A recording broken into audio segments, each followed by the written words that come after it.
Ukraine's president just a short time ago paid a personal visit to this territory that was just recaptured from Russian forces. This is the brand new video here showing President Zelensky meeting with Ukrainian troops, shaking their hands. This is in the newly liberated city of Izium, which is in the Kharkiv region. Ukrainian forces entered the city there just 5 days ago. And Ukraine now says its troops have taken back more than 3,000 square miles of land since the start of the month. Those, of course, are Ukrainian numbers. The Pentagon says it has seen a number of Russian forces crossing back across the border into Russia. Joining us now to talk more about this is CNN national security analyst Beth Sander. She is a former senior official at the Office of the Director of National Intelligence. Beth, thank you so much for being with us this morning. All right, let's talk a little bit about Izium here, where we see President Zelensky and the significance of this to the region, as well as this city here, Kupiansk, which they have retaken.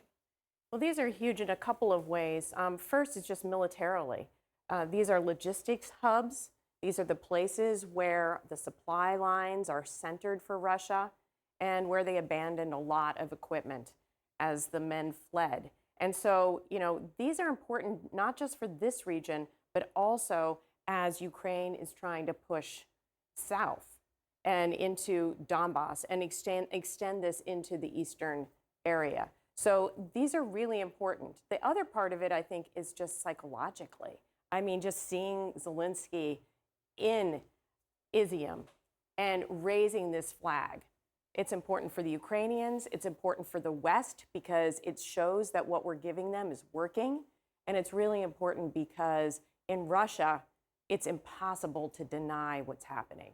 Yeah, and he makes a show of going. He knows that, right? He's for this, good at this. This psychological part of this. Yeah. The offensive now has slowed, which is important to note. But part of that is because there's this focus here on Lyman. Tell us about Lyman. Well, in terms of what is going on here, we're looking now at the Donbass, right? And in the east. In the east. And there's also a Russian, working here in Bakhmut. There's a lot of fighting going on there. And so they're, of course, going to be slowing because after 6 days of fighting, the Ukrainian forces are tired and they've got to regroup themselves. And so we should expect, and the Ukrainian defense minister came out today and said, we should expect things to be a little bit slower. But this is going to be a key focus here because it's the gateway to the Donbass.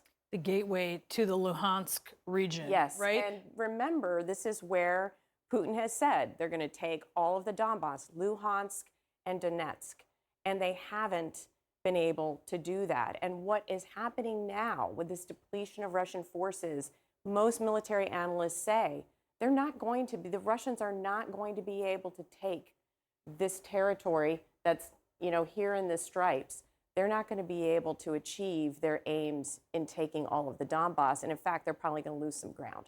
This is an embarrassment for Vladimir Putin, what he has lost in the Kharkiv region. What worries do you have about how he might react here? Well, we are seeing in Moscow, trying to shift the narrative. They have had to admit this, but it's not Putin's fault. Right? It's somebody else's fault. It's the military's fault. It's bad intelligence. Those things are true. But Putin also has been in charge of this war and taken command. I mean, he's making command decisions, but he's distancing himself. So now what I'm worried about is a lot of the discussion that is picking up in the social media is about carpet bombing Ukrainian cities, about really taking it out on the civilians in Ukraine. For a while, the Kremlin was really pulling back from that, and now we're seeing them pick up on state TV this mantra. And so I am expecting that the Russians are going to try to change somehow the tenor of the war, and they can't do it because they don't have the men on the battlefield. So what's left? They have to indiscriminately bomb human beings. That will be horrific if that is what comes to bear. Beth, always great to have you and to walk us through this. We appreciate it. Thank you so much. Thank you.